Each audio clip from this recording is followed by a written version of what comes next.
നിങ്ങൾ ഈ ദൈവത്തിൻ്റെ സഖിത്വത്തിനകത്ത് നിൽക്കുന്ന ഒരാളാണെങ്കിൽ പരിശുദ്ധാത്മാവിൻ്റെ ആലോചന നിങ്ങൾക്ക് നൽകിത്തരും.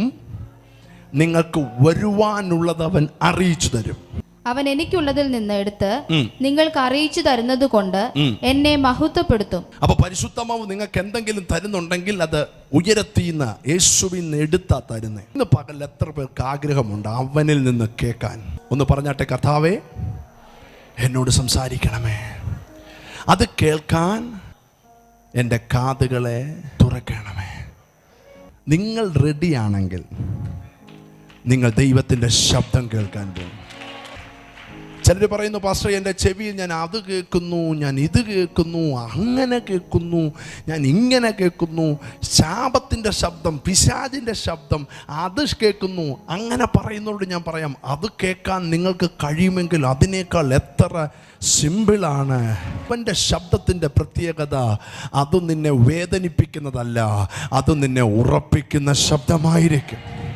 അത് നിന്നെ പണിയുന്ന ശബ്ദമായിരിക്കും. അത് നിന്നോട് ഇടപെടുമ്പോൾ നിന്റെ മേൽ അത് അത്ഭുതമായി മാറും. ഇന്ന് പകൽ മുതൽ നിങ്ങൾ വീട്ടമ്മയായിരിക്കാം, ജോലി ചെയ്യുന്ന ആളായിരിക്കാം, നിങ്ങൾ ജോലി ചെയ്യുന്നൊരു പുരുഷനായിരിക്കാം, പഠിക്കുന്ന കുഞ്ഞുങ്ങളായിരിക്കാം. നിങ്ങൾ റെഡിയാണെങ്കിൽ ഇന്ന് മുതൽ അവൻ്റെ ശബ്ദം നിങ്ങൾ കേൾക്കാൻ പോകുകയാണ്. അത് വ്യക്തമായി നിങ്ങൾ കേൾക്കാൻ പോകുകയാണ്. നീ ഒരു തീരുമാനം എടുക്കുന്നതിന് മുമ്പേ ഒരുപക്ഷെ പ്രവചിക്കുന്ന ഒരു പാസ്റ്ററുടെ ദൂത് കേൾക്കാൻ നിനക്ക് പറ്റിയില്ലായിരിക്കാം.